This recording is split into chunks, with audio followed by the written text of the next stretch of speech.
Salut les Sagittaires, on se retrouve pour votre guidance générale pour le mois de septembre 2021. J'espère que vous allez bien, amis Sagittaires, que tout le monde a la forme, la santé, le moral, et bienvenue dans cette guidance. Alors on y va, j'ai déjà fait le tirage, comme ça on gagne du temps. Donc on va aller regarder l'énergie générale pour vous pour septembre 2021. Et j'ai tiré ici le valet d'arc-en-ciel, l'aventure. Très jolie carte, on y reviendra tout à l'heure. Alors, dans la vie physique et matérielle, j'ai tiré la 10 d'arc-en-ciel, nous sommes le monde. Très jolie carte aussi ici pour la vie physique et matérielle. Dans la vie mentale, j'ai tiré la numéro 4 des arcanes majeures, le rebelle. Dans la vie émotionnelle, j'ai tiré la numéro 6 des arcanes majeures, les amoureux. Très belle carte aussi. Et enfin, ici, j'ai le valet d'eau, la compréhension dans la vie spirituelle. Donc ici, il y a un tirage très intéressant, amis Sagittaire. Vous avez deux très belles arcanes majeures et vous avez des très belles cartes de manière générale. Alors, vous avez ici le valet d'arc-en-ciel en plein milieu de votre tirage. Peut-être que pour certains, ça va davantage faire résonance avec une vie amoureuse, sentimentale et affective. C'est possible. De toutes les façons, le valet d'arc-en-ciel, comme son nom l'indique, c'est une nouvelle aventure qui démarre, un nouveau chemin. On emprunte une nouvelle porte, on s'engage dans une nouvelle direction. Que ce soit professionnelle, amicale, amoureuse, d'un lieu de vie, etc. Un déménagement, enfin n'importe. En tout cas, c'est ça l'idée. Alors, l'idée aussi, c'est qu'on est un peu comme ce jeune enfant qui est aussi un préadolescent, qui représente une forme de fraîcheur. Il s'en va vers l'inconnu. On ne sait pas où est-ce qu'il va, on ne voit pas le chemin. Voilà, donc vous ne savez pas forcément dans quoi va vous embarquer cette aventure. Mais tout ce que vous savez, c'est que vous avez envie de le faire. Il y a des belles choses qui s'annoncent, il y a un bel arc-en-ciel au bout. Donc ici, vous allez sûrement vous engager dans une nouvelle voie. Et c'est vraiment ça qui domine votre tirage et vos énergies, votre énergie pour le mois de septembre. Donc en même temps, c'est un mois de rentrée, c'est un mois où on redémarre quelque chose et c'est souvent quelque chose de nouveau. Par exemple, quand on est jeune, qu'on est encore au lycée ou au collège, on passe une classe et on arrive dans une nouvelle classe avec des nouvelles matières, etc. Je prends cet exemple-là parce qu'il est facile à prendre, mais pour tout le monde, ça peut parler à tout le monde peut être concerné par le fait de s'embarquer dans une nouvelle aventure sans trop savoir ce qui nous attend vers l'inconnu. Alors ici, vous avez la 10 d'arc-en-ciel, nous sommes le monde. Donc on est toujours dans cette famille arc-en-ciel. Ici, on est dans la vie physique et matérielle. Alors, cette carte, elle représente le fait d'être autour d'un projet, d'être plusieurs personnes autour d'un même projet. Pour moi, elle parle d'écologie, par exemple. On a la Terre ici, la Terre-Mère en plein milieu. Et puis tous ces personnages, toutes ces personnes qui se tiennent la main et qui forment en fait un cercle. Donc elles sont soudées, elles sont unies autour d'une seule et même cause. Donc peut-être que vous allez vous embarquer avec d'autres personnes dans un projet commun, collectif, une association, un travail, une famille, une aventure qui implique aussi d'autres personnes autour d'une même vocation. En tout cas, dans cette carte, il y a beaucoup de joie, beaucoup de allegria, beaucoup de gaieté. On est vraiment enjoué, on est vraiment heureux de ce qui se profile, de ce qui se passe et de ce dans quoi on est impliqué. C'est aussi la fin d'un cycle avec un nouveau cycle qui démarre derrière. Donc, comme cette aventure dont on parlait tout à l'heure touche tous les domaines de votre vie, en effet physiquement, vous allez vous retrouver à un nouveau stade de votre vie par rapport à quelque chose que vous avez déjà peut-être ou quelque chose que vous avez le projet de faire. C'est-à-dire que peut-être par exemple que vous étiez déjà dans la construction par exemple d'une entreprise, etc. et qu'en fait vous allez monter d'un échelon. Vous voyez, c'est comme avoir une promotion par exemple, ou alors c'est comme avoir un projet qui prend de l'envergure et qui du coup touche encore d'autres, etc., de personnes. Donc en fait, voilà, peut-être que ce projet il existe déjà, mais en tout cas il va prendre une autre dimension. D'accord? Donc ici vraiment changement aussi d'étape, changement de cycle pour la vie physique et matérielle. Ça peut toucher votre corps, ça peut toucher votre maison, ça peut toucher vos finances, ça peut toucher tout ça. Donc très belle carte en tout cas ici, hein. Alors, dans la vie psychologique, morale, mentale, on a le 4 des arcanes majeurs, le rebelle. Donc, on peut peut-être avoir ici une forme de résistance dans le psychisme, que ce soit vous ou quelqu'un d'autre qui fait de la résistance. Encore une fois, je reprends l'exemple de l'ado, par exemple, l'ado qui est jamais d'accord, qui se rebelle tout le temps, etc., qui se confronte à la société et tout ça. On a une énergie comme ça ici de quelqu'un, quelque chose qui résiste, qui... Ça ne veut pas forcément dire qu'il va contre, hein, mais en tout cas, ça veut dire qu'il a une opinion différente et qu'il a besoin de l'imposer ou de l'affirmer. Voilà, c'est quelqu'un qui va vraiment affirmer qu'il a un point de vue complètement différent, qu'il a des croyances différentes et il va vraiment voilà, l'affirmer avec force et conviction, avec un certain charisme, un certain aplomb. Et donc du coup, face à cette énergie de résistance, on ne sait pas forcément quoi faire parce que c'est pas quelqu'un qu'on peut convertir, c'est pas quelqu'un qui va changer d'avis. Bon, après le rebelle, hein, il a une forme d'intégrité, il a une forme d'honnêteté, il a une forme de loyauté. C'est quelqu'un qui brise les chaînes, c'est quelqu'un qui se rebelle contre les conditionnements. Donc à voir si l'opinion de ce rebelle ici, elle est juste, hein, si elle mérite vraiment d'être écoutée, d'être prise en compte, ou alors si elle est juste là pour essayer de faire un peu obstacle et opposition sans forcément que ce soit constructif et enrichissant. Donc vous verrez. Est-ce que c'est une espèce de résistance par rapport à ce projet? Est-ce que ça vient de vous? Est-ce que c'est vraiment un personnage dans votre entourage qui... Voilà, donc vous verrez comment ça résonne. Moi, j'aime bien aussi l'appeler la carte du chaman parce qu'elle ressemble vraiment à un chaman, hein, la carte, le personnage. Donc encore une fois, il s'agit vraiment de croyances, etc., qui sont différentes de la plupart des gens. Et ce personnage peut aussi se sentir incompris, rejeté, exclu, en tout cas à part, différent. Mais c'est pas quelque chose qui va forcément le frustrer, l'embêter. C'est quelque chose qu'il va même revendiquer et qu'il va défendre. Donc vous placez ça en fonction de comment ça résonne dans votre vie. Alors dans la vie émotionnelle, nous avons les amoureux. Voilà, donc cette carte, elle nous parle d'amour. C'est pour ça que peut-être il y a aussi le début d'une toute nouvelle aventure amoureuse pour certains sagittaires ici qui regardent la vidéo. Hein, vous vous aventurez, voilà, fraîchement à la découverte d'une nouvelle relation, d'un nouvel ami, d'un nouvel amour.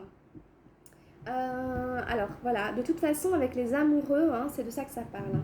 Donc que ce soit avec un partenaire, dans un couple, alors dans une amitié, enfin en tout cas c'est vraiment quelque chose de nourrissant quand même, quelque chose qui fait vibrer le cœur.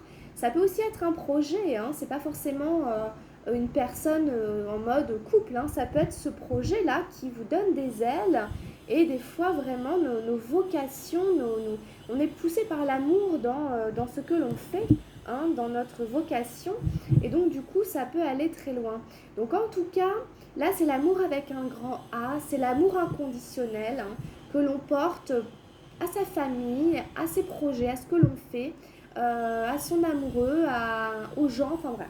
C'est l'amour avec un grand A quand même. Donc après ça peut quand même être une très très belle rencontre amoureuse, très forte, quelqu'un que vous avez l'impression que c'est votre âme sœur, quelqu'un que vous avez l'impression que c'est la bonne personne, vous êtes en phase, en osmose, et vous allez aller voir un peu ce que ça peut donner. Ou en tout cas, voilà, il y a des choses comme ça. Et puis ici, on a dans la vie spirituelle la compréhension, le valet d'eau. Donc en fait, cette carte, elle nous parle de liberté. On peut avoir le sentiment ici que vous avez peut-être un petit peu peur d'une certaine forme de liberté dans la vie spirituelle. Peut-être que ce chemin que vous empruntez, qui peut-être aussi est teinté de spiritualité, je ne sais pas, c'est vous qui savez cette aventure qui vous attend, Ça peut aussi peut-être vous effrayer un petit peu. Apparemment, vous avez des compréhensions qui vous ont arrivé. Vous avez peut-être besoin d'avoir des compréhensions ici d'un point de vue spirituel rester dans une certaine zone de confort, mais être amoindri, privé d'une certaine forme de liberté, de prendre des risques, d'aller à la découverte de l'inconnu, et puis cette idée de s'aventurer vers un univers inconnu, et en même temps de prendre des risques et de ne pas trop savoir ce qui va nous arriver. Donc dans cette carte, il y a un juste milieu à trouver, à savoir que cet oiseau, il n'est pas enfermé dans sa cage. La cage, elle est ouverte. Donc oui, c'est sécurisant d'être dans une cage, mais en même temps, ça diminue nos potentiels. Ça diminue le champ des possibles, le champ d'expérience, alors que notre âme, elle a besoin de s'envoler pour aller à la découverte du monde. Mais cet oiseau, il peut faire des allers-retours, puisque la cage n'est ni ouverte ni fermée complètement. Donc il peut aussi faire des allers-retours pendant un certain temps, par exemple. Tout n'est pas forcément tout blanc ou tout noir. Peut-être qu'il y a un compromis, un juste milieu à trouver. Alors ici, peut-être qu'on vous invite à prendre un certain envol spirituel. Peut-être qu'il y a vraiment une rencontre avec un vrai chaman, peut-être, et que du coup, vous allez vous aventurer de par le monde avec cette personne pour aller vivre des expériences, découvrir des choses, vous lancer dans des projets. Je ne sais pas, il y a tout plein d'interprétations qui sont possibles. En tout cas, toutes ces cartes, elles sont vraiment reliées entre elles. Ou alors le tirage est peut-être un peu scindé en deux, c'est-à-dire que vous avez un projet ici qui vous rend joyeux, qui vous crée beaucoup de gaieté.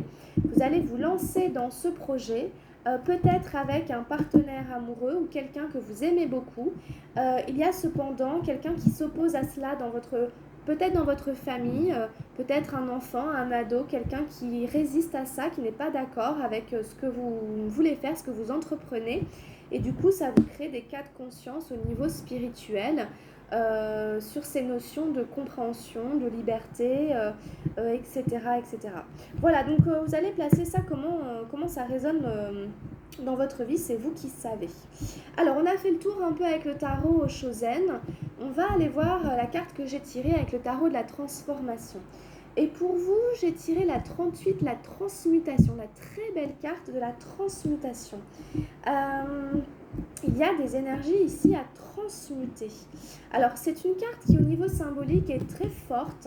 Je vais vous la décrire tout à l'heure. Je vais d'abord trouver la page est là. La méditation du cœur selon Atisha. En fait, on voit un personnage assis en Bouddha. Mais vous voyez bien qu'en fait, en bas, il y a plutôt des énergies grises avec un scorpion qui est là et tout. Donc, des énergies assez basses, pas très jolies. Mais le scorpion, c'est aussi le signe de la transformation. Peut-être il y a quelqu'un du signe du scorpion dans votre entourage qui, justement, serait à l'honneur ou en tout cas qui porterait des énergies que j'ai décrites ici. Et en fait, ces énergies-là vont être transmutées, transformées il y a un serpent aussi, une chenille, une fleur, pour partir vers des couleurs beaucoup plus gaies, vers un bel arc-en-ciel. Et ça passe par ce personnage ici au centre, qui lui, en fait, opère la transmutation. Ça passe par son corps.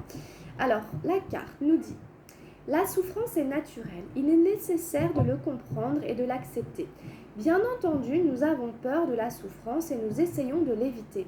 Ce qui explique que beaucoup d'êtres se sont détournés de leur cœur et font une fixation sur le mental. Ils vivent dans la tête. Il est vrai que le cœur engendre de la souffrance, mais uniquement parce qu'il donne du plaisir. C'est la seule raison. La douleur est le chemin que le plaisir emprunte.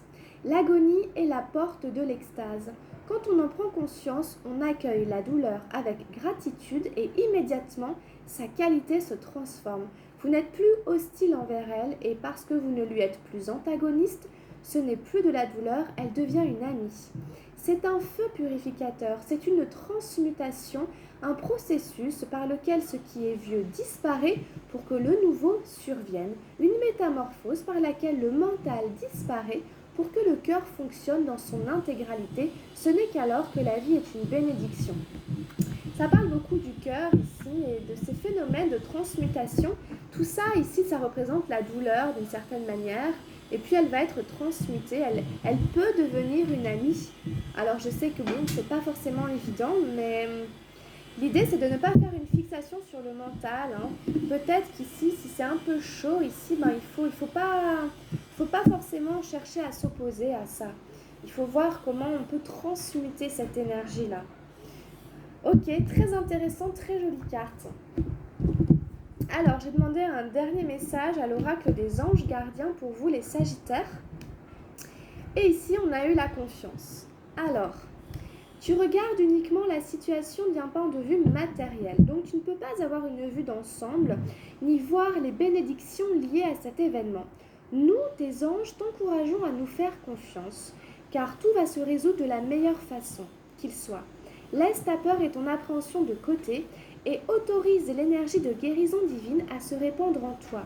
Fais confiance à la guérison qui va se manifester d'une manière que tu n'aurais jamais imaginée. Alors, l'idée, là, il y a des mots qui reviennent. Il faut essayer de chasser la peur aussi, de garder confiance, de reprendre confiance, de vous dire que la solution va arriver d'une manière que vous n'avez pas forcément imaginée, que vous n'avez pas forcément prévue jusqu'à maintenant.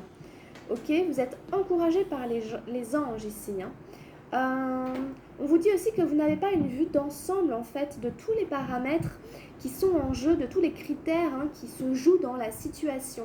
Même si vous pensez que vous savez tout sur la situation, des choses qui vous échappent. Ok, donc il faut aussi essayer de prendre de la hauteur et de voir la situation d'un autre point de vue que simplement le point de vue matériel. Voilà les amis Sagittaires, bah écoutez, merci de m'avoir suivi. J'espère que cette petite guidance vous apportera quand même des réponses. Si vous avez besoin d'un tirage plus approfondi, vous pouvez prendre rendez-vous avec moi, m'écrire sur Messenger ou sur Facebook ou sur Instagram. En tout cas, on se retrouve tout de suite pour votre vie sentimentale pour septembre, amis Sagittaire. Et puis, vous pouvez aussi jeter un œil et compléter avec votre signe ascendant et votre signe lunaire. Merci d'être avec moi. Portez-vous bien et à très vite. À la prochaine. Gros bisous. Ciao, ciao.